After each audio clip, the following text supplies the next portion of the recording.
Coloquei no ar. Então tá, a gente já está online, fica à vontade, Lucas, só em nome da Evidência Saúde, em nome do Luiz também, que coordena a atualização online em saúde. Eu agradeço a presença de todos aí, nem sei quantos tem online nesse momento, peço desculpa, a gente está com um atraso importante, porque a gente não conseguiu, o Luz acabou tendo que entrar pelo nosso usuário, mas eu tenho certeza que vai ser uma atividade proveitosa e desde já eu te agradeço, Lucas. As tuas credenciais a gente já passou todas, então só devido ao tempo eu já vou direto passar a palavra a ti. Obrigado, Daniel. Inicialmente eu gostaria de pedir desculpa a todos pelo atraso. Na realidade, a gente teve alguns problemas de conexão, mas que foi resolvido, como o Daniel falou, eu logando pelo perfil do Evidência. E então, peço desculpa mais uma vez e vamos ao que viemos. Vamos hoje, só abrir aqui a apresentação. Só um minuto.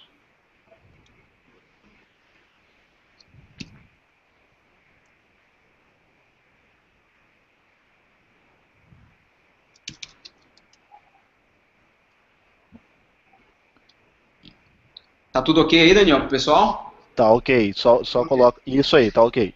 Parece minha apresentação? Uhum. Então, fechou. Só a tua apresentação mesmo. Lucas, agora só tem que clicar em cima da tua telinha ali para ficar aparecendo a tua apresentação. Em cima da minha telinha? Isso, aí. Agora Tá. agora tá no comando. Tô no comando agora? Agora tá. Só um minuto. Beleza. Desculpa, gente. Vamos lá. Então, o tema de hoje, como já foi divulgado, vamos falar um pouquinho sobre o lactato, que vou tentar passar um pouco para vocês uma ideia um pouco diferente do que usualmente é falado e divulgado. Na realidade, eu até acredito que isso seja algum conceito um pouco mal divulgado, mais do que a ciência propriamente prega, porque as evidências que a gente tem em relação ao metabolismo do lactato e ao papel que ele tem no metabolismo energético e todas essas controvérsias que se atribuem ao lactato, na literatura eles estão muito claros. Acredito mais que isso é mais na forma como isso é passado, e acho que o tema central de hoje vai ser esse, e depois eu vou falar um pouquinho para vocês do papel do lactato como marcador fisiológico e falar um pouquinho dos métodos para poder determinar isso. E eu só também gostaria de falar para vocês que eu vou ter que acelerar um pouco mais a apresentação para poder a gente ter o tempo para perguntas e respostas em função do atraso. Então vamos lá. Falando um pouquinho da história, vocês já devem ter ouvido falar do Berzelius lá no ensino médio, que teve um cientista que teve um papel muito, muito importante na química. E ele é um químico sueco do famoso Instituto Karolinska. Meu amigo Fábio Minoso está publicando algumas coisas ali com o pessoal do Karolinska. Ele dedicou a sua vida à descoberta de elementos químicos como o cério, o selênio e o tório. Esses talvez sejam os 3 elementos químicos mais famosos da sua descoberta. E o que é mais importante para a gente, em 1808, ele observa a existência do ácido lático no músculo de alguns cadáveres de animais, mais especificamente de cervos. Então, assim, um século depois, o que acontece? As pesquisas mostram a produção de lactato, na realidade de ácido lático, na contração muscular. Isso foi começando a ser visto, foi começando a ser percebido que, à medida que o músculo contraía, era produzido o ácido lático. Isso começou a ser determinado e isso aparece em vários artigos lá de 1924, ali, coisas bem antigas, mas que ficam para a gente como mensagem que essa descoberta já não é tão nova, que o ácido lático ele acontece simultaneamente à contração muscular. E para que ele seja gerado, um mecanismo básico de geração de energia que a gente tem, onde existe uma produção direta do ácido lático, é a glicólise anaeróbia, que nada mais é do que a quebra direta da glicose em ácido pirúvico. Na realidade, você tem uma molécula de glicose, gera 2 ácidos pirúvicos e 2 moléculas de ATP, que é o produto final de energia, né, para o músculo. E ela tem uma particularidade muito interessante que já está bem definido, que ela ocorre no sarcoplasma, ou seja, no citoplasma da célula, não ocorre dentro, aparentemente, de alguma enzima. Eu vou falar um pouquinho mais à frente sobre isso. E ela é uma via rápida de geração de energia. É muito importante entender isso, porque normalmente se atribui que a glicólise anaeróbia ela ocorre quando não existe a presença de oxigênio. Mas, na realidade, não é essa a correta interpretação. O corpo ele chama a produção de energia para a glicólise anaeróbia quando ele precisa de energia de forma muito rápida. Por quê? Porque é uma reação que usa somente 10 reações ao longo da reação final. Então, para o corpo humano, para os padrões que a gente tem das reações de formação de energia, é uma reação relativamente rápida, em comparação à fosforilação oxidativa e algumas outras que acontecem no corpo. Então, toda vez que o corpo precisar de energia muito rápida, que são normalmente o que a gente chama de esforços anaeróbicos, justamente por isso, ele vai requisitar a glicólise anaeróbia. Como eu disse, ela é uma quebra direta da glicose. E aí a gente vem aqui a grande questão, que é chamar de ácido lático ou lactato, né? Isso aqui é um panorama central do que acontecia lá em 1924, onde se atribuía que o ácido lático ele era um produto direto da contração muscular e ele era atribuído como lixo metabólico. Aqui nós temos um pouco da figura central aqui da glicólise, tá? E aqui a gente vê de forma bem clara que cada molécula de glicose, na hora que ela gera 2 piruvatos, ela também traz 2 ATPs. Então, aqui, através do piruvato, que é uma reação que eu vou explicar mais à frente, a gente vai ter a formação do ácido lático se ocorrer a fermentação lática. Então, aqui, como eu digo, no século XX, ali os idos de 1924, acreditava-se que a glicólise anaeróbia, inclusive, só ocorria em situações de predominância anaeróbia. E isso não é uma verdade. E isso começou a ficar um pouco mais claro à medida que os estudos com cinética do lactato começaram a ser feitos. O que é a cinética do lactato?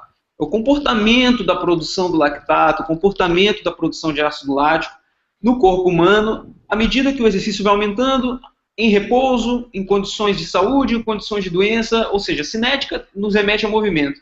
Então, à medida que foi se estudando a cinética do lactato, a gente consegue ver que existe concentração de lactato, inclusive em repouso ou em situações plenamente aeróbias. Nesse gráfico aqui que eu estou trazendo para vocês, onde está delimitado em vermelho, a gente tem uma situação que é o domínio moderado, que é o primeiro domínio fisiológico que a gente tem no nosso corpo, e isso é uma situação de metabolismo plenamente aeróbio. Mas a gente vê aqui que a concentração de lactato está por volta do 1,8, 1,7, às vezes 0,90. Inclusive, ela até ocorre aqui um decréscimo à medida que a intensidade do exercício vai aumentando. Então, o que a gente consegue perceber é que existe glicose, existe lactato, e em condições plenamente aeróbias, e isso começou a ser conflitante com os achados lá de 1924, começo do século XX. Ou seja, um paradoxo, virou um paradoxo científico, e com a situação de que existe aparecimento do lactato em repouso, existe aparecimento do lactato no domínio moderado, e existe aparecimento do lactato em condições plenamente aeróbias. Para que a gente possa passar para o próximo ponto, eu só queria fechar com vocês aqui alguns conceitos que precisam ficar bem claros. A glicólise anaeróbia ela ocorre em repouso em muitos mecanismos celulares do corpo humano. Por exemplo, as hemácias. Ou seja, a hemácia como carregadora de oxigênio, ela utiliza a glicólise anaeróbia como via principal de geração de energia para que ela possa exercer a sua função. Uma outra coisa que acontece no corpo humano é que toda situação de fornecimento de energia, quando você tem, por exemplo, um dispêndio energético de 200 quilocalorias para uma determinada atividade, significa que parte daquelas quilocalorias veio do sistema ATP-CP, que é o anaeróbio alático, parte dessas quilocalorias veio do sistema anaeróbio lático, a glicólise anaeróbia, e parte dessas calorias veio da fosforilação oxidativa, do sistema aeróbio. Então a gente chama isso de mix energético. E o que acontece a cada intensidade de exercício é que esse mix energético vai mudando. Mas ele ocorre até em repouso agora, assistindo essa aula sentado, nós temos participação dos 3 metabolismos. E um ponto muito importante é que a formação do lactato está associada ao aumento da intensidade. Ou seja, à medida que a intensidade de exercício vai aumentando, você consegue visualizar um maior aparecimento do lactato no sangue. E uma outra situação que também contribui para que ocorra lactato em situações de repouso ou plenamente aeróbias, é o déficit de oxigênio. Ele acontece sempre que ocorre uma transição de intensidade. Eu vou abrir um parênteses aqui com vocês, que eu quero falar um pouquinho do déficit de oxigênio, que acho que é um conceito que não é muito explorado na graduação, na fisiologia do exercício. Eu conheço alguns professores que falam bastante desse conceito. Então, eu queria aproveitar a oportunidade para poder passar um pouquinho do que é esse déficit de O2. O que acontece? A gente tem uma adaptação imediata dos mecanismos neuromusculares. O que são esses mecanismos neuromusculares? São a contração muscular propriamente dita, o gesto técnico, ou seja, você está correndo a 10 km por hora, você muda de velocidade para 13 km por hora, você tem uma transição imediata de velocidade. Só que existe um tempo, uma latência para que o consumo de oxigênio se estabilize a essa nova intensidade. Fica mais fácil de ver aqui. Você vê que isso aqui é um gráfico de potência pelo tempo em degrau, que a gente chama, ou seja, nós temos, o sujeito fica um determinado tempo a uma determinada intensidade, por exemplo, 100 watts aqui, aí nós trocamos para 130 watts, depois trocamos para 160, 190, isso aqui é um protocolo de exercício incremental, até a hora que ele vai à exaustão. E o que acontece é que aqui no eixo Y, nós temos, eu coloquei a potência e o consumo de oxigênio, para a gente visualizar o que ocorre simultaneamente. À medida que você tem uma transição imediata de 100 watts para 130 watts, ou seja, isso ocorre em 1 segundo, 2 segundos, nós temos uma latência aqui do consumo de oxigênio. Ele demora um pouco para se estabilizar. E até que ele se estabilize, quem assume esse suprimento energético imediato é o metabolismo anaeróbio. Isso aqui, ó, tudo isso aqui, para um atleta, por exemplo, todas essas intensidades aqui são intensidades plenamente aeróbias, mas a gente tem déficit de oxigênio a cada transição, e isso gera ácido lático, porque é o metabolismo anaeróbio que assume temporariamente o fornecimento de energia. Eu trago de novo o gráfico da glicólise. O que eu vou também... o que ocorre? A gente associa, né, essa formação do lactato, do ácido lático, talvez seja o maior conceito que nos vem à cabeça quando a gente fala de ácido lático e lactato, que é a fadiga e a interrupção do esforço. E é justamente esse aqui, talvez seja o ponto principal da aula, que eu quero que esse conceito saia muito bem esclarecido. Quando a quebra da glicose acontece, ela é quebrada em frutose de fosfato. Daqui, ela se desmembra em duas partes exatamente iguais, como vocês veem aqui na reação, que nós temos os dois ácidos pirúvicos. Na hora que você tem um ácido pirúvico gerado, entra em cena uma enzima chamada lactato desidrogenase, que é a enzima que vai transformar esse ácido pirúvico em ácido lático. Só que preste atenção numa coisa. À medida que... Isso aqui é ácido lático, ele não virou lactato ainda no sangue, até ele chegar em ácido lático. À medida que o ácido pirúvico é produzido, nós temos aqui a conversão do NAD+, nicotidamina adenina fosfato, nós temos a conversão do NAD+, em NADH, ou seja, ele captura o H+, que está livre, para si. O que acontece? Quando nós temos a captura de um H+ circulante, nós temos o aumento do pH sanguíneo. Para quem lembra lá da química, o pH nada mais é do que a concentração de hidrogênio presente no sangue ou em qualquer solução. E à medida que você tira esses íons hidrogênios, você aumenta o pH fica mais básico. Então, num primeiro momento, isso talvez seja um conceito que não é falado, a produção de ácido lático, ela inclusive aumenta o pH sanguíneo, ela não traz o pH para condições de acidose. Isso aqui está bem documentado numa revisão de literatura da Bilar, que depois eu queria até passar referência para vocês, que ela fala muito dos mecanismos bioquímicos e moleculares da produção de lactato, e talvez seja uma coisa que vale a pena falar sempre, desse papel primário aí da glicólise anaeróbica, para o aumento, na realidade, temporário do pH sanguíneo. E aí, que como eu tinha falado, nós temos uma outra situação, que é quando o ácido lático ele é gerado.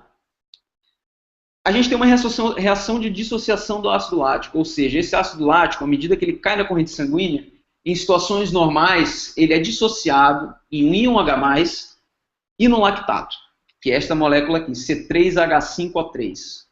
Ou seja, aqui nós temos C3H6O3, aqui eu isolei o hidrogênio só para a gente poder ver de forma um pouco mais clara. e aí a gente tem essa sobra aqui do H+, que vai circular, vai para o sangue circular. E aí o que acontece? Esse H+, ele pode... Deixa eu só primeiro explicar essa via aqui. O lactato, de imediato, em condições aeróbias, em condições de estabilidade do ciclo de Krebs, ele é convertido a piruvato de novo pela lactato desidrogenase, que ela opera tanto na conversão do piruvato a lactato ou do lactato a piruvato.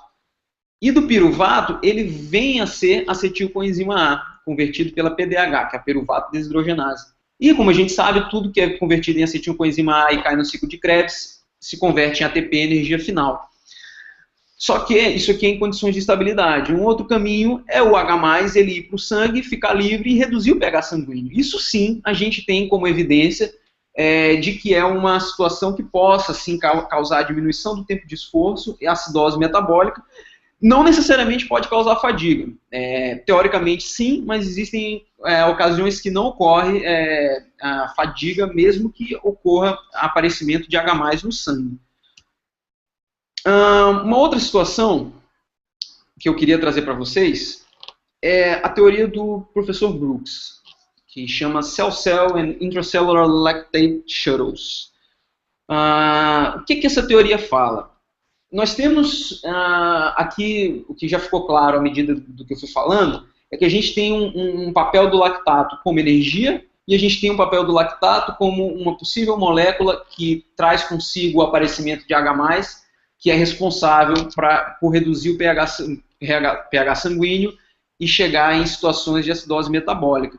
Mas o que o professor Brooks quer demonstrar é que o papel do lactato como energia, ele é muito mais importante do que a gente imagina. E essa teoria ele vem defendendo lá desde 2004, se não me engano tem um artigo publicado em 1999, onde ele mostra o passeio do lactato por diversos mecanismos corporais, depois que ele é produzido na contração muscular. Tem lactato que vai parar no cérebro, tem lactato que vai parar no coração, tem lactato que vai parar no nervo, tem lactato que vai parar no fígado pelo ciclo de Cori, bem conhecido, que isso aí a gente costuma ver nos nossos estudos primários de fisiologia básica.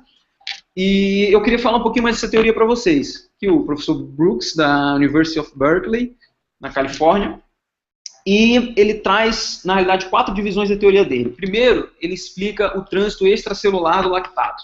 O que é esse trânsito extracelular? É o lactato que é produzido na contração muscular e que chega a outros tecidos corporais, a outras partes do corpo. E acho que esse aqui é o conceito que talvez seja mais importante para a gente, porque ele explica o lactato como energia para outros mecanismos e talvez é o que mais embasa a função do lactato como suprimento energético.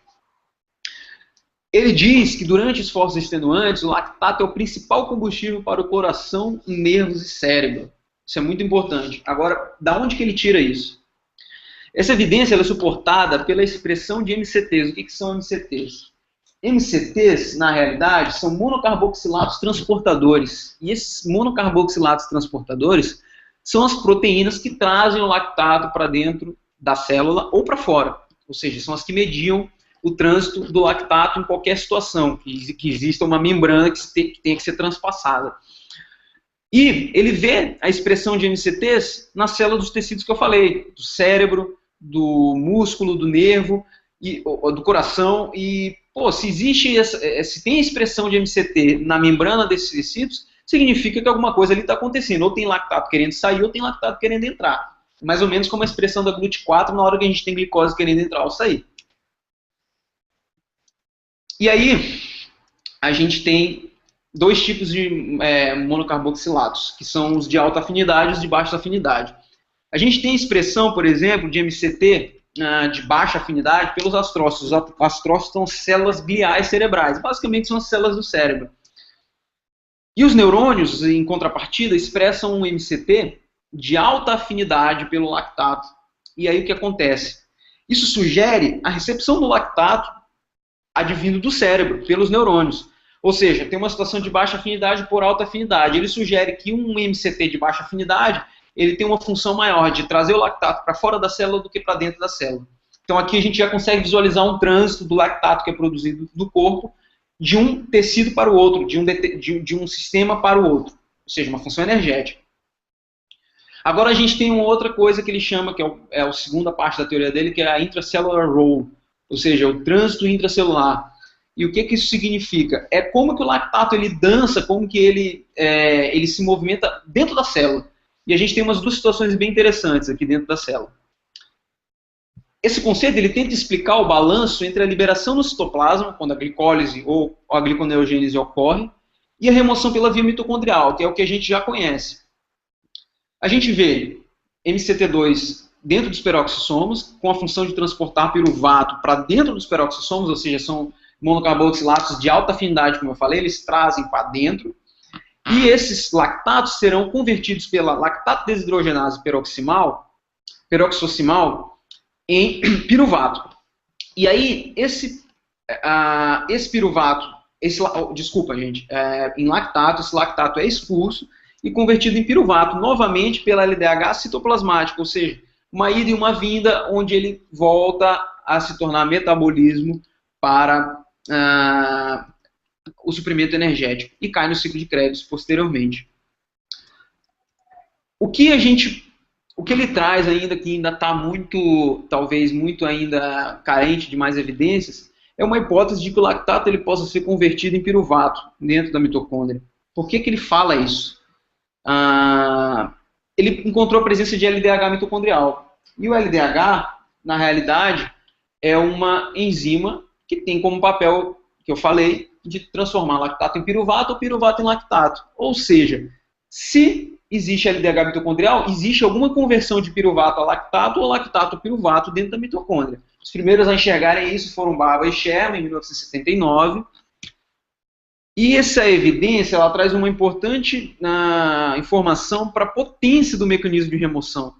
Ou seja, à medida que existe mais LDH mitocondrial, você tem uma maior capacidade de conversão a piruvato dentro da mitocôndria, de forma que o ciclo de Krebs ele passa a absorver muito mais, com muito mais rapidez e potência, esse piruvato, que é convertido em acetilcoenzima A, do que em outras situações. Então, ele está tentando provar isso ainda, mas ainda falta um corpo bruto aí de evidências para poder chegar a essa conclusão. Uma coisa muito legal sobre o lactato, é o papel do lactato como molécula sinalizadora, ou seja, que eles chamam de lacto-hormônio. Tenta atribuir ao lactato funções hormonais. Aqui a gente vai chegar a uns dois conceitos muito legais. Quando eu estive lá no Canadá, no laboratório do professor Gbala, ele tem uma linha de estudo hoje com um treinamento intervalado de alta intensidade que trata muito de entender como esse treino ele participa na expressão gênica de PGC1-alfa, que na realidade é uma proteína que está muito associada à biogênese mitocondrial. Por que ele está enfatizando tanto nisso? Porque a biogênese mitocondrial, na realidade, talvez seja um dos mecanismos que mais explique uma adaptação positiva a um treinamento de endurance ou uma adaptação positiva à capacidade aeróbia ou potência aeróbia, porque são enzimas que estão diretamente ligadas à produção de energia. E o PGC1-alfa a gente sabe hoje que é a molécula que mais, a proteína que melhor expressa essa biogênese mitocondrial. A gente tem também uma expressão bem legal de monocarboxilatos e de citocromo oxidases, que são enzimas e proteínas associadas à remoção do lactato sanguíneo. Além de que ele suplementa a NADH+, nos peroxissomos para beta-oxidação. E aí o que acontece? Ele inibe a lipólise em células gordurosas, através de expressão da proteína G. Ou seja, aqui a gente encontra uns 3 papéis do lactato que eu acredito que são muito fáceis de visualizar, principalmente o lactato como estimulante da biogênese mitocondrial. O que acontece? À medida que você vai saturando o ciclo de Krebs, saturando, ocorre mais o lactato, ele é convertido a piruvato, que é convertido a acetilcoenzima A, que entra no ciclo de Krebs, você satura aquele sistema para poder remover este lactato. E aí, o que você vai precisar? De mais mitocôndrias para poder dar conta de remover esse lactato que é produzido. E aí, talvez seja esse o maior ponto onde a gente consiga enxergar uma relação de nexo causal aí na expressão gênica do PGC1-alfa com a biogênese mitocondrial e o aumento do lactato sanguíneo. Uma última consideração da teoria do professor Brooks, que é o papel no exercício. Talvez isso aqui não seja tão evidente assim para a gente não lembra muito desse conceito. Mas o lactato ele é a principal fonte para a gliconeogênese. O que é a gliconeogênese? É a síntese de glicose por moléculas que não sejam carboidratos. Ou seja, ele é a principal fonte para a gliconeogênese no próprio tecido muscular, quando você está em intensidades muito elevadas, em esforços extenuantes. Ou seja, lá no exercício incremental, quando você está nos estágios acima do limiar anaeróbio, você tem o lactato como um papel importantíssimo ali na manutenção do esforço. Tá? Já não é uma intensidade que pode ser mantida por tempo prolongado, mas você consegue avançar nos estágios ali no teste incremental, e ele apresenta um papel muito importante como fonte energética nesse sentido, a ponto do professor Brooks afirmar que, que ela é a principal fonte para a gliconeogênese, que ela tem um metabolismo muito mais rápido do que gorduras, proteínas e gliceróis para a geração de ATP naquela situação. Em conclusão dessa parte de fisiologia e metabolismo do lactato, eu queria dizer que o lactato é formado tanto em condições de repouso, exercício moderado, exercício intenso, ou seja, a gente tem formação de lactato a qualquer momento. A taxa de liberação e remoção do lactato ela ocorre exponencialmente em função do VO2 máximo, ou seja, quão maior for a intensidade de esforço relativa ao consumo máximo de oxigênio, maior vai ser essa liberação e essa remoção até um determinado ponto, que eu vou falar bem, agora vai ser o ponto para onde eu vou passar. À medida que o esforço vai ficando mais intenso, a gente tem a necessidade do suprimento de energia por vias mais rápidas, o corpo precisa de intensidade quase que imediata. Atividade beta-adrenérgica aumentada, ou seja, adrenalina, noradrenalina, são situações que aumentam a produção de lactato no sangue e a glicólise anaeróbia. Vasoconstrição também de vias hepáticas, renais dos músculos também diminui a capacidade de remoção, ou seja, tem menos sangue correndo, você tem menor capacidade de transportar o lactato, e aí isso contribui para o colapso da via piruvato oxidativa, ou seja, a remoção oxidativa do piruvato. A teoria do Brooks, ela pode explicar alguns mecanismos que a gente tem visto. Eu sugiro para vocês lerem um pouco sobre essa teoria, para quem gostar um pouco mais de bioquímica e de novas evidências. É um ponto bem interessante, mas o nome ainda já diz, é uma teoria. Isso aqui ainda necessita de evidência para que seja concluído. E ponto central, aqui eu digo para vocês, nós avançamos na aula e é justamente aqui onde a gente precisa ter ciência desse conceito. Em um determinado ponto, existe um aumento substancial da contribuição do metabolismo anaeróbio para a geração de energia. Ou seja, você está se exercitando, você tem diversas intensidades que você pode escolher para se exercitar. Existe uma intensidade que é limítrofe ali, onde a partir dela você tem uma contribuição maior do metabolismo anaeróbio. Ele não assume totalmente, ele nunca vai assumir totalmente nenhuma situação no corpo humano. Você vai ter uma contribuição maior. E à medida que esse metabolismo anaeróbio passa a ter uma maior contribuição, a gente tem uma situação que está muito associada à diminuição do tempo de esforço a esta dada intensidade. Por quê? Por várias questões. Tanto pelo fato de que a glicólise anaeróbia e o metabolismo anaeróbio ele só usa ou ATP direto ou usa carboidrato, ou seja, são estoques limitados, porque à medida que essa reação ocorre, você tem liberação de íons H+, que podem saturar o seu sangue, causando acidose, e que pode desregular uma porção de reações dentro do corpo, você tem uma saturação do ciclo de Krebs. Então esse ponto aqui ele é objeto de estudo há muito, muito tempo, por cientistas do esporte em especial. Aqui nós já temos uma relevância que é maior para o esporte do que para as outras áreas, porque ele está associado muito com a manutenção do esforço, com uma intensidade que seja ótima, uma intensidade que você consiga se exercitar por um tempo prolongado, mas que ao mesmo tempo seja veloz. E aqui nós temos os conceitos, métodos e aplicações do que o lactato nos traz. Transição aeróbia anaeróbia.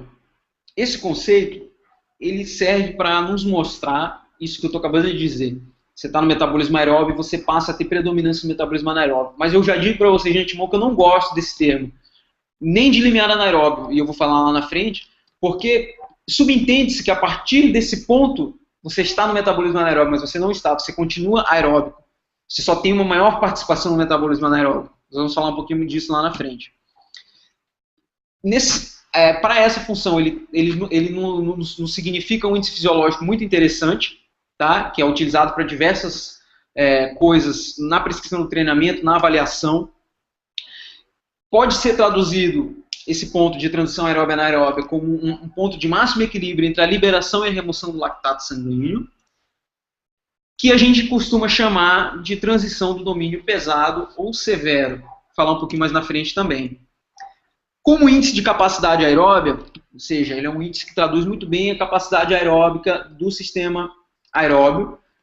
Parece redundante, mas é bem isso. E o VO2 máximo a gente sabe que é um índice que traduz a potência aeróbia, ou seja, a maior descarga de energia aeróbica que você consegue ter por determinado unidade de tempo, é o que o VO2 máximo traduz. O que o limiar anaeróbico, a transição aeróbia anaeróbia, ou esse limite superior do domínio pesado nos traz, é uma capacidade de exercício prolongado que pode explicar a performance em esportes tanto individuais como coletivos. A gente já tem evidência de que monitorar o comportamento do limiar anaeróbico ao longo de uma periodização pode explicar algumas performances melhoradas, por exemplo, de jogadores de futebol e outras modalidades onde antigamente se associou muito a índices anaeróbicos.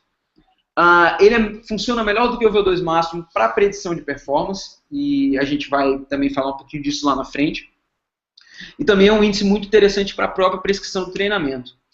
Ele está associado ao exercício prolongado, ou seja, é uma intensidade de esforço que pode ser mantida por tempo prolongado, porque você não tem acúmulo de lactato a partir desse ponto. É um índice que tem uma forte correlação com desempenho em provas de 10 km, de 21 km, dependendo do tempo que você faz esse tipo de prova. E aí, eu também quero falar um pouco disso lá na frente.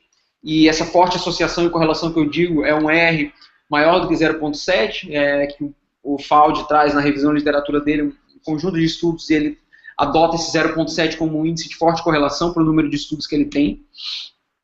E como índice de aptidão física, que talvez seja muito interessante para indicar o estado de saúde do sujeito, ele funciona muito bem. Só que ele usualmente é determinado através dos limiares ventilatórios, que normalmente, quando você quer tratar de aptidão física, você faz os testes em clínicas e por médicos, e em geral eles não usam lactato como marcador. Eles usam as razões de trocas gasosas, que são os limiares ventilatórios 1 e 2, e que estão muito associados, o comportamento dessas razões de troca gasosa está muito associado a doenças cardiovasculares. Aqui eu tenho algumas relações ao índice fisiológico que pode explicar a performance em esportes individuais e coletivos. É um índice fisiológico que funciona muito melhor do que o VO2 máximo para predição de performance. É um índice fisiológico que funciona muito bem para precisão do treinamento. O fato de funcionar muito bem para precisão do treinamento está muito associada com ser uma zona onde existe o máximo equilíbrio entre a liberação e remoção do lactato sanguíneo. Essa forte associação com a performance, ela pode explicar a performance em esportes individuais e coletivos. Aí quando a gente fala de explicar a performance, não é o R que a gente usa, mas é o R quadrado, que é o coeficiente de explicação. E essa forte associação com a performance, talvez ela esteja muito... O que pode explicar ela é que esse é um índice que traduz o máximo equilíbrio entre a liberação e remoção do lactato, e você consegue se exercitar por tempo prolongado em eventos, principalmente de 10 km e 21 km. Quanto melhor você estiver condicionado nesta zona aí da transição aeróbia anaeróbia. Então, primeiro a conceituar essa zona foi o Wasserman, lá em 1964, e ele chama de limiar anaeróbio. Tá? E esse estudo aqui, a gente consegue ver que ele utiliza a razão de trocas gasosas. Ele chamou de limiar anaeróbico, na realidade, uma coisa que ele queria chamar dessa transição aeróbica anaeróbica, ou esse limite superior do domínio pesado aí. Mas ele quis dizer que era a partir daquele ponto o metabolismo anaeróbico tomava conta do suprimento de energia. Depois o Kinderman ele vem com o conceito de a transição aeróbica anaeróbica, que eu também já expliquei o porquê que eu não gosto desse termo, nem do limiar anaeróbio, porque quando a gente fala limiar anaeróbio, a gente acha que a partir daquele ponto a gente também tem metabolismo anaeróbio. Isso não é verdade, a gente continua aeróbio. E aqui a gente tem o que eu estou falando, vocês devem estar percebendo que eu estou falando muito em domínios. E esses domínios eles foram propostos inicialmente a partir do comportamento do consumo. E a gente tem ali zonas que delimitam esses domínios, são 3 domínios, moderado, pesado e severo. E no domínio moderado, a gente tem aqui um comportamento monoexponencial do consumo de oxigênio, ou seja, ele aumenta nos primeiros minutos, depois ele estabiliza e ali ele se mantém, e esse comportamento é explicado por uma função exponencial de primeira ordem. Depois disso, a gente tem um segundo domínio que chama o domínio pesado, que é ali onde está essa zona do limiar anaeróbio, A zona 3 de frequência cardíaca, que é muito usada no treinamento, ela está nesse domínio pesado. E aqui a gente já tem um negócio que se chama componente lento do VO2 máximo, que é uma segunda exponencial que entra aqui por cima dessa.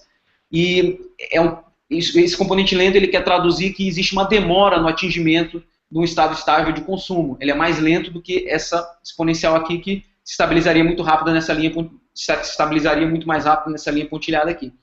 E no domínio severo, existem inclusive intensidades onde a gente nem consegue atingir o consumo máximo de oxigênio, dependendo de que intensidade você se exercitar, porque você fadiga muito antes de chegar no consumo máximo de oxigênio. Por exemplo, os estudos do Gibala, com treinamento intervalado de alta intensidade, o meu projeto de dissertação, que é o Crash Training, e outros estudos que têm falado muito hoje de HIIT, eles trazem esforços que são acima do domínio pesado, são um domínio severo, que são intensidades ao out, e esse domínio pesado, ele é delimitado justamente pela máxima fase estável, ou limiar anaeróbico. Aqui a gente consegue ver melhor a divisão desses domínios que eu falei aqui. Aqui, o limiar aeróbico, eu também não gosto desse termo, prefiro primeiro o limiar de transição fisiológica. Ele determina a separação entre o domínio moderado e o domínio pesado, é uma das propostas. O segundo limiar de transição fisiológica, que é a máxima fase estável de lactato, que a gente vai falar dela agora, ou pode ser a potência crítica, dependendo de acordo com a metodologia que for utilizada. Ela separa o domínio pesado do domínio severo. E o que é mais interessante ficar de mensagem aqui para a gente é que em cada um desses domínios você tem comportamentos diferentes do consumo, comportamentos diferentes da cinética do lactato, comportamentos diferentes de marcadores bioquímicos, comportamentos diferentes de N variáveis. E aí, isso é muito interessante na prescrição do treinamento, porque também são conhecidas adaptações fisiológicas inerentes a cada domínio. E talvez treinar em cima aqui do limite superior do domínio pesado seja uma alta relação de custo-benefício, que eu vou explicar lá na frente, porque que se traduz em uma alta relação de custo-benefício. Por exemplo, aqui só para deixar bem claro, esse gráfico aqui, que é da revisão de literatura do professor Faldi, ele traz que, em geral, as sessões de treinamento intervalado de alta intensidade são realizadas no domínio severo, ou seja, acima do limiar anaeróbico, que está aqui representado por essa seta. Isso aqui é domínio severo. Então, a gente tem transição aeróbia anaeróbia, limiar anaeróbico, termo que eu gosto mais, limite superior do domínio pesado, ou segundo limiar de transição fisiológica. Ele pode ser determinado de diversas formas, e diversos autores já trouxeram formas de determinar, e aqui eu vou falar para vocês algumas delas. Por razões de trocas gasosas, que são os limiares ventilatórios, o Asserman, por exemplo, foi o primeiro a propor a determinação dessa transição aeróbia-anaeróbia, desse limite superior do domínio pesado, por razões de trocas gasosas. Concone já tentou mostrar que esse ponto pode ser determinado pelo ponto de deflexão da frequência cardíaca. É um método bem interessante, porque você só precisa do monitor cardíaco, mas em compensação tem indivíduos que não apresentam esse ponto de deflexão. A percepção do esforço, o Pellizzeri e alguns outros autores utilizam esse limiar de percepção do esforço, que seria pela escala de Borg, uma percepção do esforço que você pode manter por um tempo prolongado, mas que também é alta intensidade, e já se tentou trazer isso pela percepção do esforço. Até pelo sinal eletromiográfico, alguns estudos têm falado desse limiar eletromiográfico, que basicamente utiliza a ativação muscular para tentar determinar esse ponto aí onde existe uma transição de metabolismos, e basicamente o que é mais utilizado e o que talvez, na minha opinião, represente, apesar de ter algumas limitações metodológicas de aplicabilidade, represente a melhor forma de determinar é por lactato, porque por tudo que eu já expliquei lá na frente, por lactato ser um produto direto do metabolismo anaeróbico, que é justamente o que todo esse conceito aqui de limite superior do domínio pesado e transição aeróbia anaeróbia quer explicar. Em que ponto o metabolismo anaeróbico começa a aumentar a sua contribuição para o suprimento energético. Então eu acho que o lactato ele pode traduzir muito bem isso. E vários autores utilizam ele, o Benek, o Heck, o Jorin, a Margaria, os estudos do nosso laboratório, os estudos do professor Denadai, os estudos de Jokendrup, os próprios estudos do Gibala, utilizam, quando ele quer avaliar as adaptações à máxima fase estável, ele utiliza o lactato para determinar esse ponto. de transição.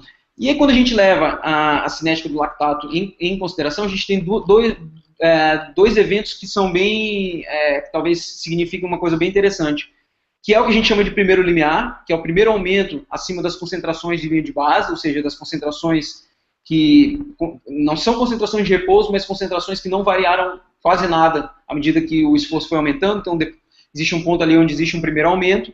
E tem o segundo ponto, que é o aumento exponencial das concentrações de lactato, que é o que se chama de segundo limiar de transição fisiológica, que é basicamente mais dele que eu vou falar.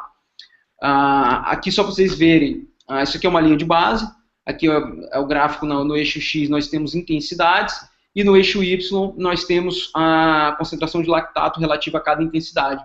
Isso aqui é um teste incremental de 3 minutos, ou seja, o sujeito fica 3 minutos a cada velocidade, aqui que está plotada nesse 3 minutos no 10, 3 minutos no 11, no 12, no 13, no 14, no 15, 16, até entrar em exaustão. E esse ponto laranja é o lactato medido a cada velocidade. E você vê que do 10 ao 13, ele praticamente não oscilou, mas no 14 ele traz um primeiro aumento, que seria esse primeiro aumento acima da linha de base, tá? E depois disso nós temos o que a gente chama de aumento exponencial, que dali para frente a gente tem esse aumento exponencial, e em algum lugar desse aumento exponencial aqui está o nosso segundo limiar de transição fisiológica, que a gente vai ver como é que ele pode ser determinado. Esse segundo limiar de transição fisiológica, ele tem vários métodos, aliás, várias nomenclaturas. Tem gente que chama de L2, tem gente que chama de limiar anaeróbico, tem gente que chama de OBLA, tem gente que chama de limiar de concentração fixa de 4 milimols, tem gente que chama de máxima fase estável de lactato. E eu sugeriria para vocês chamar de segundo limiar de transição fisiológica, porque assim não nos deixa dúvida de que a partir daquele ponto você só tem uma transição fisiológica de metabolismos de contribuição, você não tem uma transição onde existe uma via única de geração de energia. Eu vou pular aqui a parte do primeiro limiar, porque a gente perdeu um pouco de tempo lá eu tentando me conectar aqui. E aí eu vou falar um pouquinho da máxima fase estável de lactato, que é o ponto mais importante, que foi proposto inicialmente por Margara e colaboradores, em 1963, e ela se tornou mais conhecida e aperfeiçoada pelos métodos do Ralph Bennett, que inclusive já publicou um trabalho com a Nayandra, que é uma doutoranda do nosso programa, e que é sobre máxima fase estável. E aqui nós temos vários artigos que foram criando um corpo aí para tornar esse método fechado, esse método bem alinhavado, esse método bem conciso de determinação. Por que a máxima fase estável ela ganhou uma importância muito grande? Porque ela é a mais alta carga de trabalho onde ainda existe equilíbrio entre a liberação e remoção do lactato sanguíneo. E a gente pode afirmar isso com certeza. Além de que ela é a máxima concentração de lactato, que não importa muito, mas a máxima carga de trabalho que pode ser mantida por tempo prolongado sem o acúmulo do lactato sanguíneo. E aí, por isso que eu disse, a gente pode ter certeza que existe ainda equilíbrio entre a liberação e remoção do lactato sanguíneo. Por isso ela se tornou uma medida padrão ouro para a determinação dessa transição aeróbia anaeróbia aí, através do lactato sanguíneo. E por que ela se tornou uma medida padrão ouro? Porque são testadas diversas cargas constantes, com duração de 30 minutos, de acordo com o protocolo proposto pelo Bennett. E a cinética do lactato é acompanhada ao longo de cada carga. E essas cargas constantes que são testadas são realizadas em dias diferentes. E é considerada a máxima fase estável de lactato a maior intensidade onde não ocorreu um aumento superior a 1 milimol por litro entre o 10º e o 30º minuto. Ou seja, você mede no minuto 10, no minuto 20, no minuto 30, leva em consideração, em geral, o minuto 10 e o 30 e vê se entre o 10 e o 30 essa concentração não aumentou mais do que 1 milimol. E aí, para você determinar essas cargas que você vai testar, normalmente você tem dois caminhos. Mas o caminho mais utilizado, eu estou acelerando um pouco, gente, só para dar tempo das perguntas, é onde você realiza um teste incremental, determina o limiar anaeróbico por um método de concentração fixa, pode em geral pelo OBLA, e aí você testa ele como primeira carga e vê como que o lactato se comporta. Se ele ficou estável, você testa uma carga 5% acima, velocidade ou potência se for no ciclismo, 5% acima. Se encontrou ainda estabilidade, testa a próxima, até que você não encontre uma estabilidade. E aí quando você não encontra mais, você adota a última onde você encontrou estabilidade. Se o OBLA, quando você testar a carga no limiar determinado pelo OBLA, e ela já apresentar ela já apresentar instabilidade maior do que 1 milimol, aí você reduz para 5% essa carga, vai testando 5% abaixo, até encontrar um estado estável de lactato, que aqui está bem claro. Isso aqui são 5 visitas, onde o indivíduo foi testando, e aí se encontrou que esta visita aqui, que no gráfico que o FAUD traz, não traz a intensidade relativa, mas poderíamos dizer aqui que aqui é 15 km por hora, aqui era 13 km por hora, aqui 16 km por hora, ou seja, quando ele chegou no 16, ele não teve mais estabilidade. Ou seja, adotou-se como 15 km por hora, nesse caso, estou hipotetizando aqui, a máxima fase estável de lactato. E ela, no primeiro momento, se especulou que ela representasse um estado de estabilidade fisiológica geral, ou seja, que não só de lactato, mas que você teria um monte um monte de estabilidade fisiológica de mais um monte de coisas. E alguns dados atuais mostram que não é bem assim. Existe um maior equilíbrio quando é utilizado, quando você se exercita na máxima fase estável, até 30 minutos. A partir do 30º minuto, você consegue, você consegue ver um maior desequilíbrio de algumas variáveis, principalmente a frequência cardíaca, a percepção do esforço e a ventilação, que isso aqui foi encontrado pela Nayandra e o nosso grupo. Ela encontrou que a frequência cardíaca, a percepção do esforço e a ventilação aumentaram significantemente ao longo de um tempo de exaustão na máxima fase estável. Aqui está bem claro de ver o que aconteceu. O que está em roxo aqui é o que ficou estável, que é o consumo, e o R, que é a razão de trocas gasosas, e o resto não apresentou estabilidade. Ou seja, se exercitar na máxima fase estável, você só pode garantir que você tem estabilidade de lactato, que você não tem estabilidade de outras variáveis fisiológicas. É um erro pensar nisso. Também o Baron traz um outro estudo que ele visualiza isso, e aí ele mostra que a maioria dos parâmetros que ele avaliou apresentaram estabilidade quando foram considerados parâmetros cardiorrespiratórios, ou seja, consumo de oxigênio,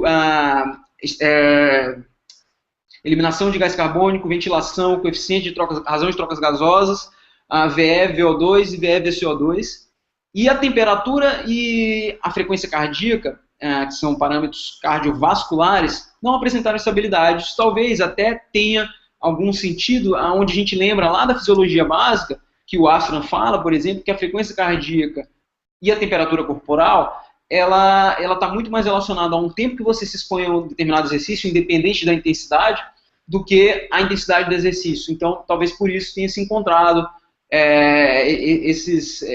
essas evidências. E vou pular aqui esse gráfico, que só mostra o que eu acabei de falar. Essas aqui são conclusões que eu trago para vocês sobre as respostas fisiológicas, que a máxima fase estável de lactato ela não representa um estado total de estabilidade fisiológica. Parece que os parâmetros periféricos respiratórios parecem se manter estáveis e que parâmetros cardiovasculares, como frequência cardíaca e regulação térmica, são bastante sensíveis à duração do esforço. Mas o que ela tem de limitação? O método. Você precisa de 5 visitas, precisa de um laboratório. E aí, através disso, surgiram as determinações indiretas da máxima fase estável, que é o padrão ouro, que é o que nós conhecemos pelo segundo limiar de transição fisiológica. Claramente, de forma indireta, e que nós temos tanto como tratar isso com uma concentração fixa ou como concentração individual. Você tem métodos que utilizam uma concentração fixa, ou seja, a máxima fase estável é a velocidade referente a 4 milimols para todos os sujeitos. Isso pode dar certo ou pode não dar, depende da situação. Isso não leva em consideração a cinética individual do lactato, e aí daí nasceram métodos de concentrações individuais. A minha ideia era falar um pouco mais desses métodos. Como o tempo ficou curto, eu vou passar rápido, e eu ia explicar como que se calcula, não vai dar tempo, isso não é tão importante para o público que a gente está querendo atingir aqui com as aulas de evidência de saúde. Então, o que eu vou deixar para vocês é que, para você determinar a máxima fase estável de forma indireta, pelo lactato, você tem métodos que utilizam concentração fixa, ou seja, você determina uma concentração fixa de lactato e você atribui a velocidade que você encontrou ali à máxima fase estável. E tem métodos que utilizam concentração individual. Os de concentração fixa, os mais famosos, é o Obla de 4 millimols, proposto pelo grupo alemão do Jorin. O Obla de 3,5, que é só um ajuste feito pelo REC para quando a duração do estágio em teste incremental, esses métodos aqui, gente, eles só podem ser determinados por exercícios incrementais, tá? Dessa forma, como o Obla de 4 millimols, aqui a gente está falando de concentração. Isso aqui só pode ser determinado de forma laboratorial, de teste incremental, e aí o que acontece é que nós temos também métodos que levam em consideração a cinética individual, que é o método do Berg, que leva em consideração as divisões, os equivalentes lactato-carga, ou seja, ele divide cada concentração de lactato que ele encontrou pela carga de cada estágio em que ela foi medida. E dali ele calcula, ele traz alguns cálculos para chegar no limiar anaeróbio.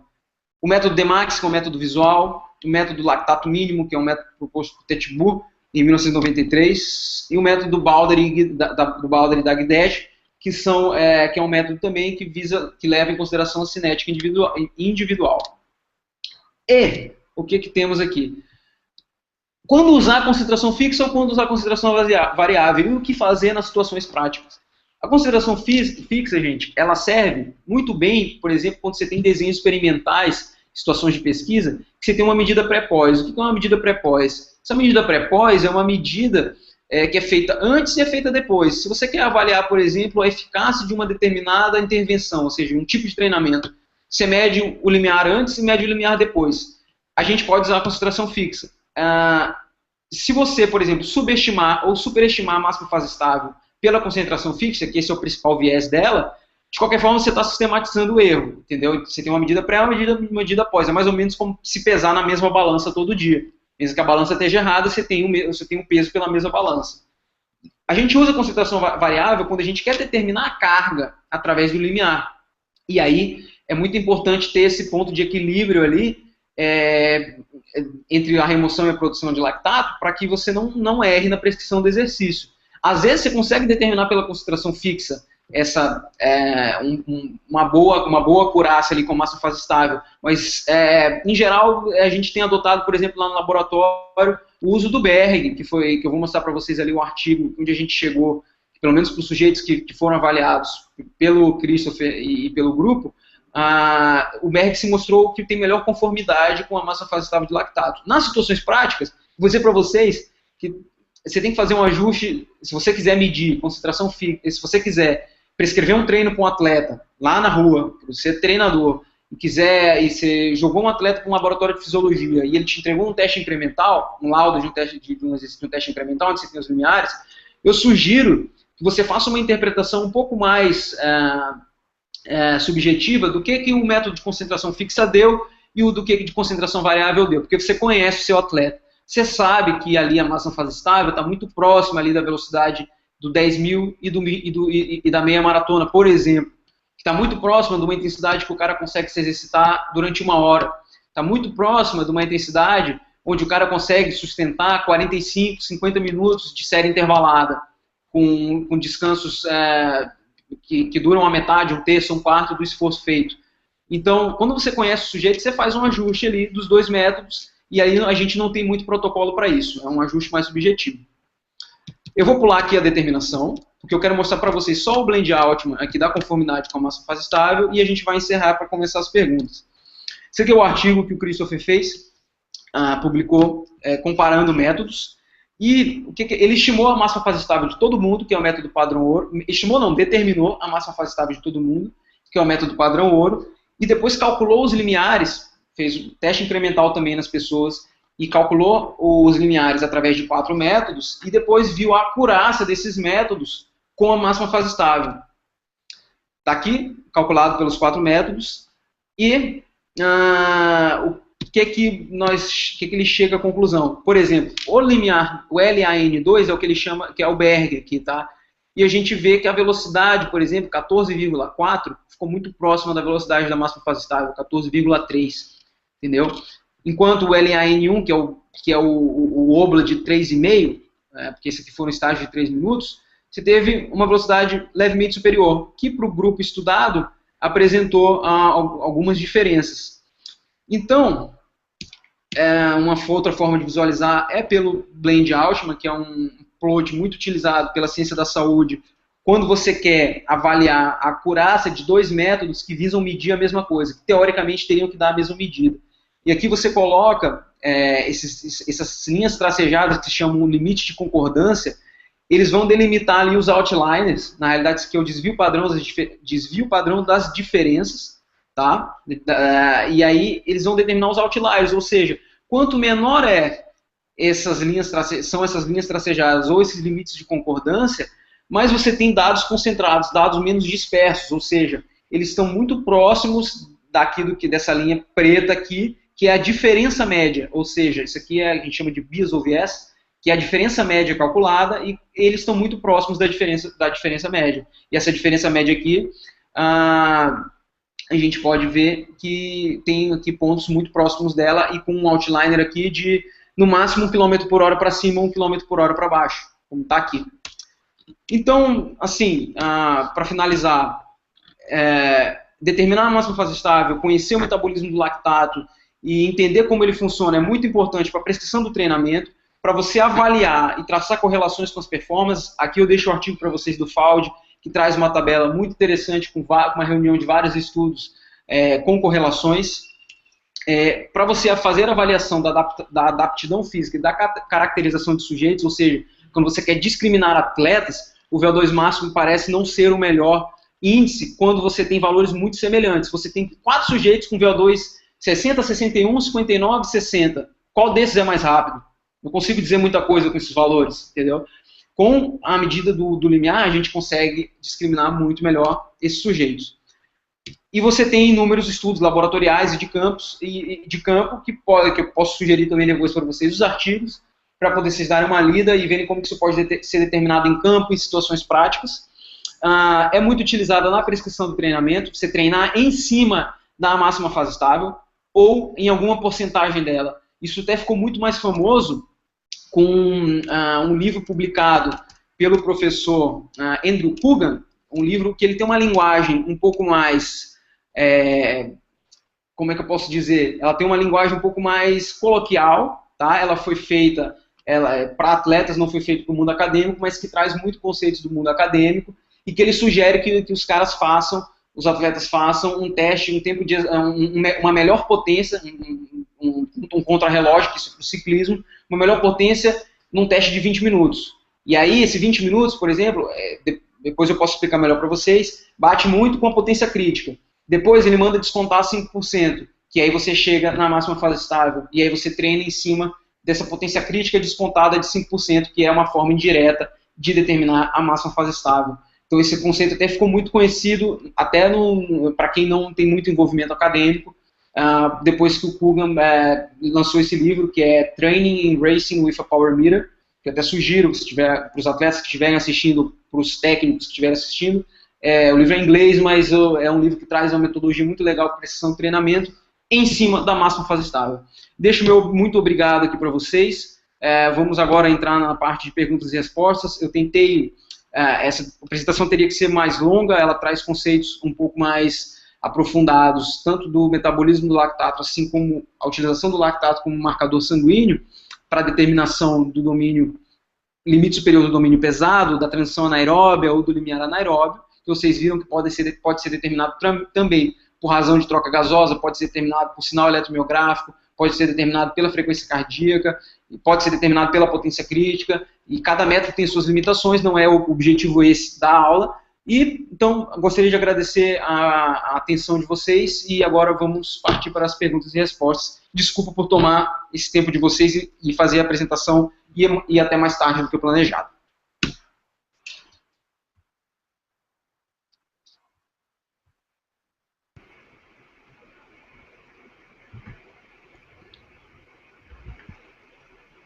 Ótimo, Lucas. Para quem não pode... Isso, agora já está aparecendo na tua tela aí, tá tudo certo, Lucas. Muito obrigado pela tua aula. Para quem não me conhece também, antes eu acabei nem falando, eu sou o Daniel Pierre, o meu colega que está também acompanhando aqui, na verdade, normalmente coordena essa atividade é o Luiz Fernando. A gente vai dar uma agrupada, Lucas, a gente está com tempo, o tempo de atualização online, na verdade, não, a gente não está só atrasado na noite, mas tempo de atualização online, na verdade, a gente está aqui com uns 58 minutos. Mas a gente vai dar uma agrupada em algumas perguntas e eu queria começar pelo final, assim, te perguntando o seguinte, na verdade, a gente teve alguns colegas que referiram o Obla, né? Então uma fase de acumulação, né, do lactato.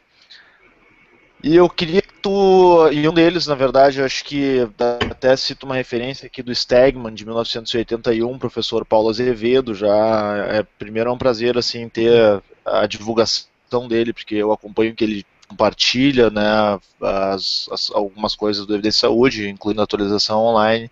Eu já acompanhei muito ele, acho que nas discussões do GEASE até, no mailing que existia do GEASE e algumas discussões sobre lactato. Então é muito legal ter alguém realmente também no magistério, né, superior, e nos acompanhando. A gente tem alguns colegas, né, tem a Claudinha Lima aqui de a Cláudia Silva aqui de Porto Alegre, enfim. Mas assim, Lucas, como é que tu vê na prática isso? Um pouco, enfim, tentar sair um pouco fora do laboratório e tentar trabalhar com uma variação que tu mostrou ali, os gráficos de comparação de técnica, né, de concordância de técnica, os Blaine-Altmans, e tu mostrou que não é bem assim. Então, como trazer isso para a prática, já que a variação de valores ela é grande, né? Ou na tua experiência, como é que isso tem aparecido e quando dá um problema de variação de 2 milimols, 4 milimols, 6 milimols, como contornar ou como fazer a correta interpretação do lactato e de fases ou de intervalos de exercício mais relacionados com a transição metabólica. Certo. Eu sei que talvez não exista uma resposta certa para essa pergunta, né? E os colegas podem interagir. É uma pena que a gente não pode, não ferramenta para que todo mundo fale também, porque daí ficaria melhor ainda. Mas como é que tu interagiria, como é que tu costuma interpretar daí essas dificuldades que podem aparecer com qualquer método, não é só com lactato? Perfeito. Obrigado, professor Paulo, pela pergunta. Na realidade, assim, você me falou, eu não sei exatamente como foi literalmente qual foi a pergunta dele, mas você me falou que tem alguns aqui, a gente vai colocar todas no site agora. A gente vai colocar todas no site, mas é que tem algumas aí, só porque o nosso tempo é curto, porque senão eu ia te passando pergunta a pergunta, mas como o nosso tempo é realmente curtinho, porque a gente tem uma atividade de sorteio lá para alguns inscritos, um curso de cineantropometria, então o pessoal está esperando para responder umas perguntas lá que o outro Paulo, o professor Paulo Cel, vai fazer no Facebook, mas toca lá, Lucas, dá uma explicada um pouco melhor na variação que pode ocorrer no ponto, né, do Obla. Tá, então, você me falou na pergunta sobre discrepâncias na concordância entre concentrações. Na realidade, essa discrepância na concordância, ela não é entre concentrações, ela é entre velocidades. Entendeu? Tem vários estudos que mostram que a concentração de lactato ela não importa muito se por um método você encontrou que a máxima fase estável seria 3 milimol, que a outra seria 4 milimol, a 5, 6, 2. O que interessa, na realidade, é o produto final, porque o que a gente vai usar na prática, o sujeito ele vai treinar em cima da intensidade, da velocidade. O que ele usa para medir é o tempo, se usa ritmo, pace, e quando você mede a máxima fase estável, ou quando você mede por um método de concentração fixa, você atribui uma velocidade a ele. Né? Por exemplo, quando você determina lá no Obla de 4 milimols, você achou uma velocidade associada a esse Obla. Por exemplo, 15 km por hora. E aí, quando você determina a máxima fase estável, num caso lá de tentar visualizar uma concordância, e você encontrou ali 14, ali a gente tem uma situação de aproximação, entendeu? Mas se por um método você acha 16, 17, fica um pouco difícil de aceitar que... Não, eu entendo. Mas na comparação disso, por exemplo, acho que principalmente a pergunta que o Paulo fez, na comparação disso com um método provavelmente mais vantajoso, que é o método assim de determinação individual, né? Perfeito. Não fixa do limiar. Perfeito. Eu mostrei lá, que no estudo que foi realizado lá no nosso laboratório, o método de concentração individual, ele apresentou uma conformidade melhor com a máxima fase estável. E isso de fato faz sentido, porque ele leva em consideração a cinética individual do comportamento do lactato sanguíneo, perfeito? Em geral, o Weberg, ele tem dado muito certo. Mas teve uma hora ali que eu ressaltei, que eu disse assim, para situações práticas, infelizmente a gente tem que fazer ajustes e conhecer muito o atleta. Entendeu? Eu, hoje, se fosse prescrever em cima puramente de um índice fisiológico, extraído pelo laboratório, com um atleta que eu acabei de pegar para treinar, vamos supor, chegou um atleta para mim, eu levei ele lá para o LAF, fiz um incremental nele e achei o limiar dele, eu quero prescrever o treino para ele. Eu hoje prescreveria em cima do Berg, em cima do método de concentração variável. Eu faria isso. Uma outra, só para complementar, uma outra solução também seria fazer uma melhor velocidade de 20 minutos e descontar 5%. Porque daí você tem uma medida direta, inclusive, de velocidade em campo, né, que seria a melhor velocidade de 20 minutos, se aproxima muito da velocidade associada à velocidade crítica, e a gente sabe que a velocidade crítica é 5%, de 5 a 10% superior à máxima fase estável. Então a gente determina a velocidade crítica, que é mais curta, né?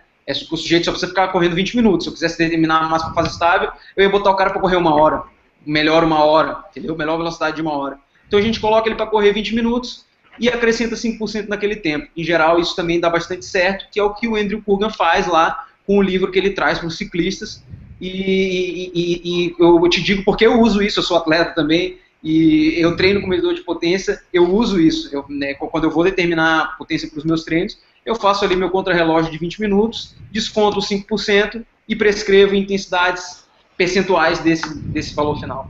Não, exatamente, isso é uma coisa bacana, exatamente por tu ter um volume de treinamento em 3 diferentes modalidades, tu é triatleta, em um volume grande, né, de treinamento, uma periodização que ela, enfim, é um pouco complexa, então é bacana porque tu pode ir testando na prática algumas coisas que vêm da literatura científica. O Luiz te colocou mais algumas perguntas aí, e vou também passar a palavra para o Luiz aí, porque daí vocês talvez responde mais 1 ou 2 perguntas para a gente finalizar. Perfeito.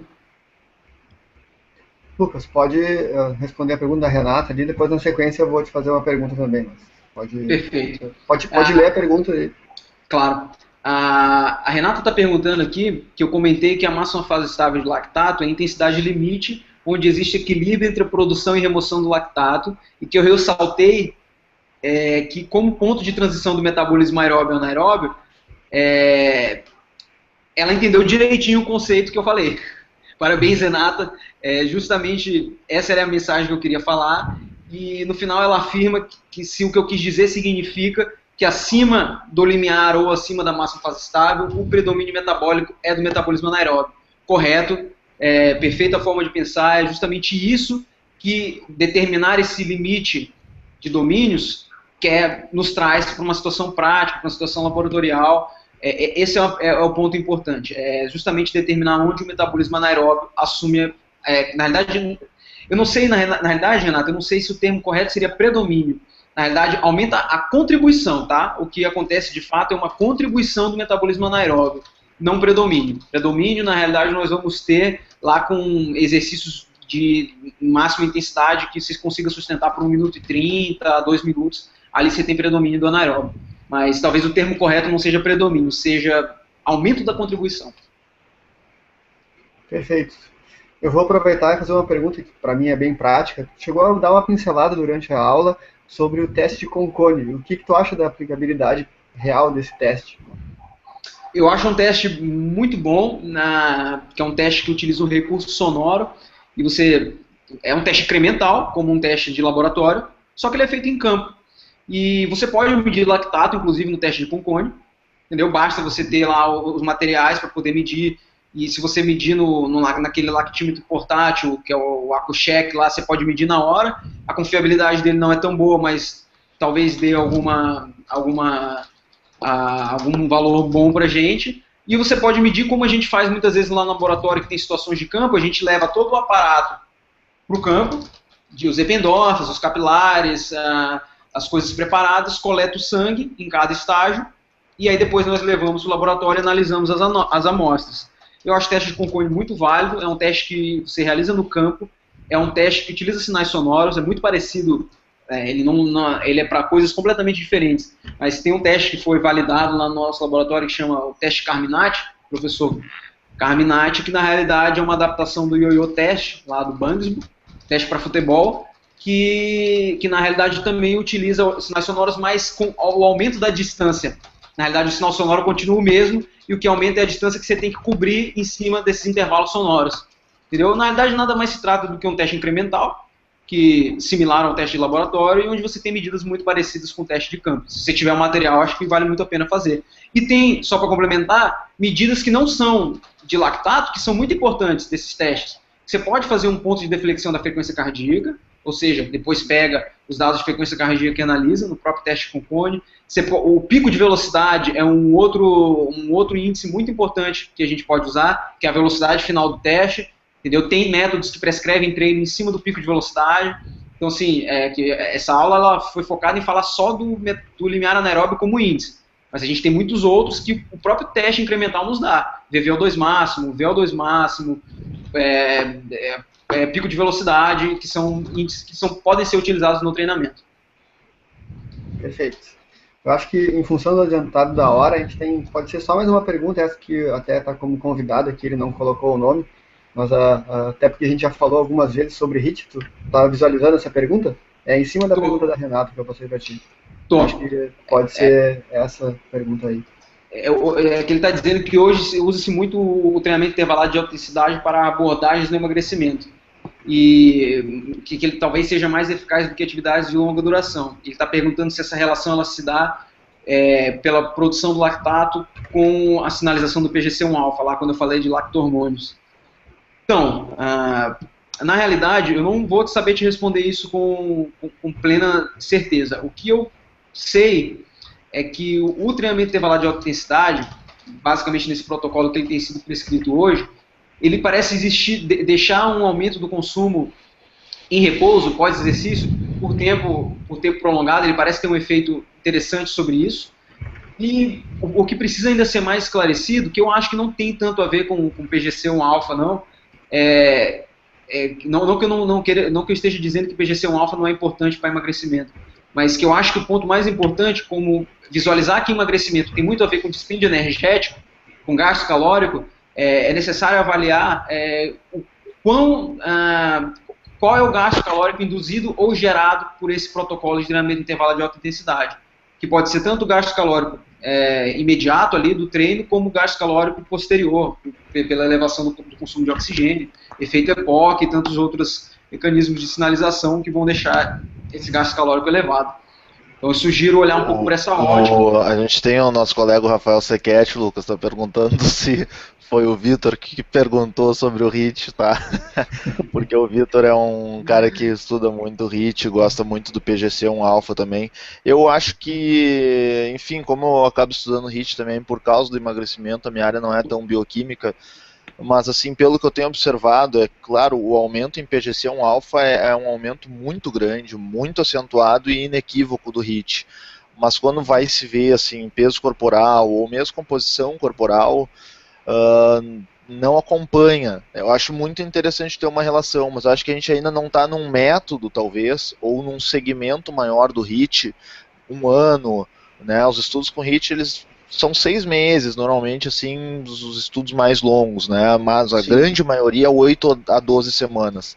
Mas eu acho que a gente precisa de estudos mais longos de HIIT para ver exatamente se essas alterações que são muito mais sensíveis, que são as bioquímicas, elas se translacionam, né, elas se resultam em algo corporal que eu acho que as pessoas abordam como emagrecimento aí, que enfim, é a bola da vez dos marqueteiros, né? Hoje em dia tudo é... O cara acha um aumento de 150% em PGC1-alfa, é capaz de ele dizer que isso aí gera uma redução de 50% na quantidade de gordura corporal. Lucas, em nome da Evidência, assim, eu queria te agradecer, te parabenizar também pela tua trajetória, pelo teu nítido envolvimento acadêmico, né, já estudante de mestrado saindo do país, enfim, a tua aula reflete isso, assim, é um conhecimento que está assim bem vivo e pungente assim em ti, então a gente agradece bastante, a gente na verdade tenta dar oportunidade aqui não só para grandes figuras, aí tem professores que falaram e eles têm uma repercussão internacional, mas também o pessoal que está fazendo pesquisa acadêmica, pesquisa séria, também está no campo prático, então isso aí tem tudo a ver, tanto na atualização online ou em qualquer outra atividade que a gente possa promover e as pessoas podem sugerir para a Evidência Saúde. Nosso desejo, claro, na medida do tempo, da tecnologia, é exatamente fornecer isso, e eu quero agradecer aos colegas, assim, a gente teve uma passagem, eu não sei como é que está agora, porque hoje eu estou numa plataforma um pouquinho diferente, eu não tenho acesso às estatísticas, mas o Luiz me passou no meio da apresentação, já 290 e tantas pessoas, 292 pessoas tinham passado já pela página, ou estavam, né, eu não tenho como ver exatamente agora quantos estão online. Mas certamente eu quero agradecer agora e deixar registrado. Quanto? 323. Então é uma galera aí, mas agradecer a todo mundo, dar uma boa noite pro Luiz e uma boa noite para ti, graças a Deus tudo deu certo aí na nossa transmissão. Demorou, mas saiu. Eu queria também agradecer ao Lucas, obrigado pela excelente aula, portas abertas, e obrigado pela atenção de todo mundo pela aula de hoje também.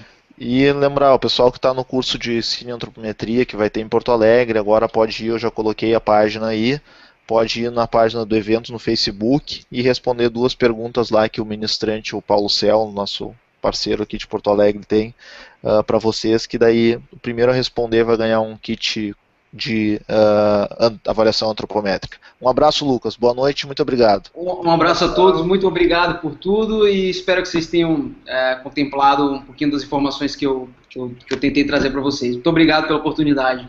Valeu, só vai ter que dar, como tu é o coordenador aí, só vai ter que dar um desligar a chamada aí. Perfeito, é para já. Valeu.